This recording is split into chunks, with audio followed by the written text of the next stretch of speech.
এই সময়টা তো পুরোপুরি জিকিরে, তাসবিতে, তেলাওয়াতে, মসজিদে, আল্লাহর ঘরে, আল্লাহর প্রিয় বান্দাদের কাছে, আলেম ওলামার কাছে জীবনটা শেষ করা, কাটানো উচিত না? না দুধ দিয়ে জায়গা সাধু গুইরাই সাধকান, গুইরাই বেহুদা কথাবার্তা, অনর্থক অনর্থক। এ পান খায়, সুপারি খায়, বন খায়, বিড়ি খায়, বুট খায়, মুড়ি খায়, বেহুদা। আহা, বয়স্ক মানুষ। আল্লাহ নবী সাল্লাল্লাহু আলাইহি সাল্লাম বলেন, আযারাল্লাহু ইলামরিইন আখারা উমরাহু হাত্তা বালাগা 60। মুসলিম শরীফের হাদিস। নবীজি বলেন, আল্লাহ যাকে হায়াত লম্বা দিয়ে 60 বছর পর্যন্ত পৌঁছিয়েছেন, যাকে আল্লাহ 60 বছর হায়াত দিয়েছেন, খোদার কসম নবী বলছে, যদি সে 60 বছর হায়াত পেয়েও আখিরাতের নেকি বাড়াইতে পারে নাই, জাহান্নাম থেকে বাঁচার ব্যবস্থা করতে পারে নাই, খোদার কসম নবী বলছে, ওই নাফরমান বুড়া মিয়ারে হাসরের ময়দানে দাঁড় করাইয়া 1 সেকেন্ড কথা বলার কোনো সুযোগ দেওয়া হবে না, বরং দাঁড় করিয়ে ফিরানো শুরু হবে। আমি বলে গেলাম, আপনার বিশ্বাস না হইলে আপনি পরে জিগাইয়া আমারে আবার খবর দিয়েন, পরে আমি আইয়া শুনি। আমি নবীনগরে অহরহ আসি।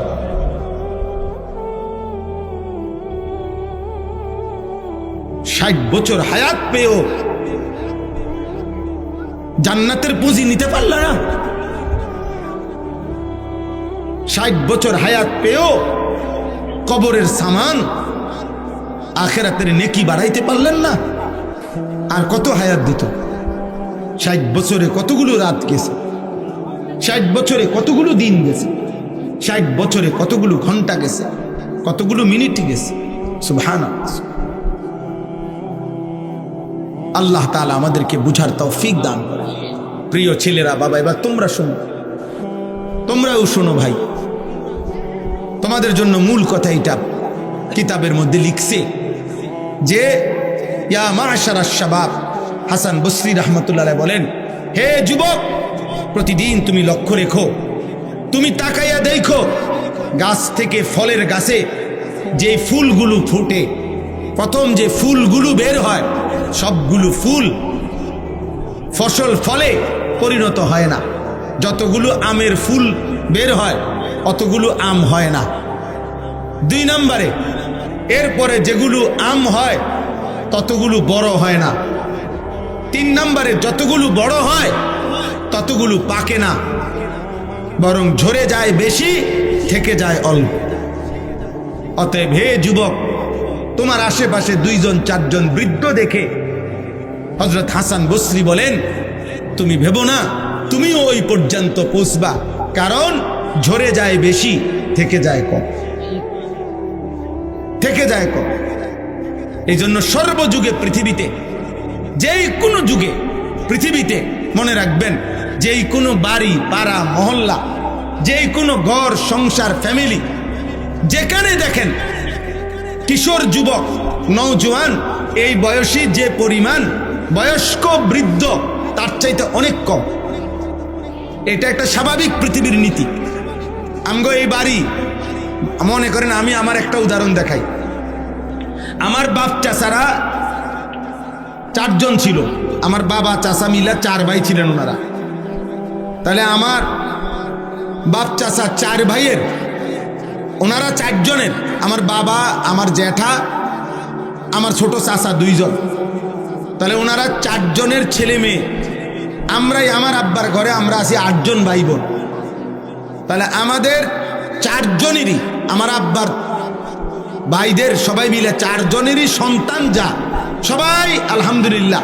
একজন মাত্র আমার বড় জ্যাঠার একজন ছেলে শুধু মারা গেছে, আমার বড় একজন জ্যাঠতো ভাই মারা গেছে এই পর্যন্ত, এই মধ্যে। আর বাকি 4 ঘরের ভাই বোন সবাই বাইচা আছে এখন আলহামদুলিল্লাহ। তাইলে আমরা বাপ চাচা 4 ফ্যামিলির ছেলে মেয়ে প্রত্যেকেই এখনো আছে, একজন বাদে। কিন্তু আমার বাপ চাচার মধ্যে শুধু আমার ছোট চাচা বাইচা আছে। তাহলে বয়স্ক আছে কয়জন? 1 জন। কিন্তু তাদের বংশধর আছে কমপক্ষে 30 জন। মানে এই যে হিসাব, তাহলে ছেলেরা যে বিবেকবান, দোস্ত সবাই একরকম বুঝবার না। নারী, ছবি, মোবাইল, বন্ধুদের আড্ডা, অসৎ দৃশ্য, অশ্লীলতা, বেহায়াপনা, ইবলিসের আঁকড়াইয়া ধরা, আল্লাহকে সেজদা না দেওয়ার কারণে যার উপরে প্রতি মুহূর্তে আল্লাহর লানত পড়ে, এরম অসংখ্য অভিশপ্ত মানুষের কলিজা বন্ধ হয়ে যায়, যার ফলে পাথর তার উপরে দিল, পাহাড় তার বুকের উপরে রাখলো, তার কলিজার নড়ে না। এটা আল্লাহর লানত। এই জন্য অনেকের আছে যে যার মাথার উপরে যদি পাথরও দেওয়া হয় বুকের উপরে, সে নড়বে না। তার কথা যে আমি বুঝবো না, আমি সেজদা দেব না, আমি আল্লাহকে মানবো না।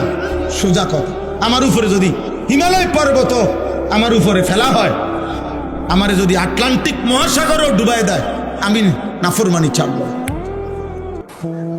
এটা হলো যে আল্লাহ যার কলিজা মোহর মেরে দিছে, মোহর মেরে দিছে আল্লাহ। কোরআন শরীফে আছে, আল্লাহ নবীজিকে বলছে, বন্ধু, কেউ যখন পাপের সীমা লঙ্ঘন করে, আমি আল্লাহই তাকে 3টা শাস্তি দেই। 1 নাম্বার, আমি তার কান এবং তার অন্তর মোহর মেরে দেই, তার চোখের সামনে পর্দা ফেলে দেই। আল্লাহ বলেন, তখন মনে রাখবেন বন্ধু, ওই নাফরমানকে হেদায়েত দিবে আর কেউ থাকে না, আর কেউ থাকে। আব্দুল কাদের জিলানির বাপ কবর থেকে আসলো, আর তারে হেদায়েত দিতে পারবে, হেদায়েত দিতে পারবে। এজন্য লাগাতার গুনাহ, এটা বহুত বড় বিপদের বিষয়। গুনাহ আমারও আছে, আপনারও আছে। গুনাহ 2 রকম। এক হলো ব্যক্তির গুনাহ হয়, হুঁচট খায়, কিন্তু আবার সে শুধরায় নেয়, ভুল হয়েছে বুঝে আবার ঠিক করে নেয়, আবার সংশোধন করে নেয়।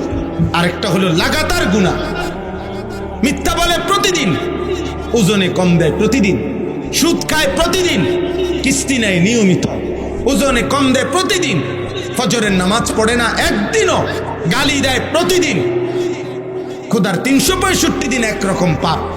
ওই নাফরমান শুধু পাপই না, বুঝা যায়, আহা তার কপাল বড় মন্দ।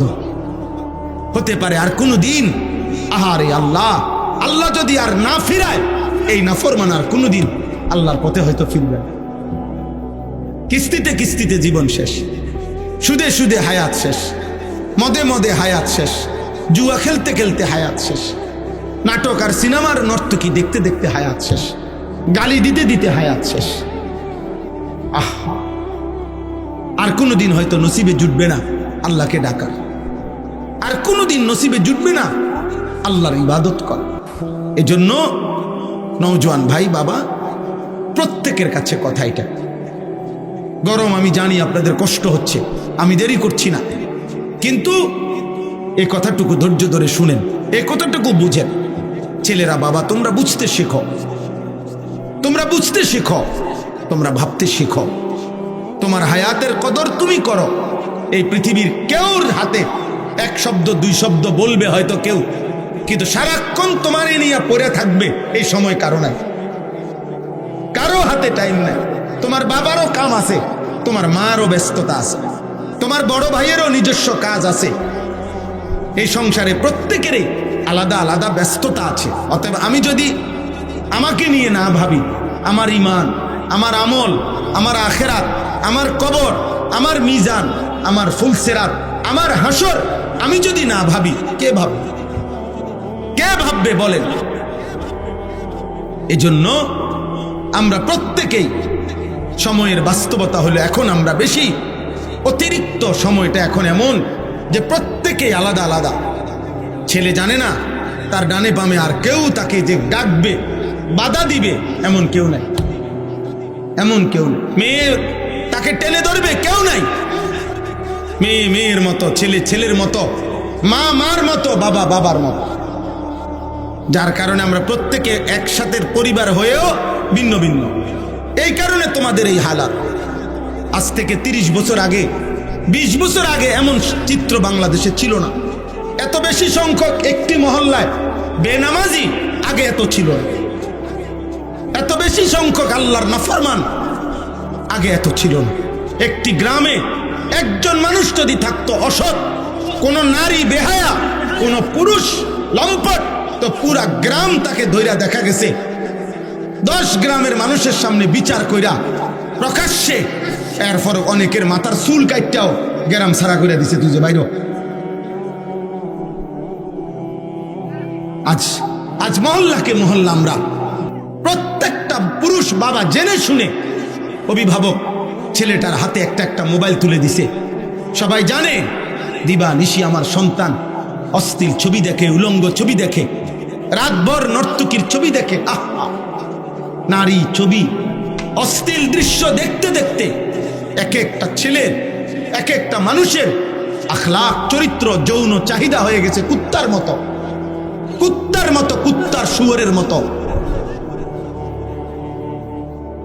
পাগল হয়ে গেছে, যার কারণে গোটা দেশ অনিরাপদ।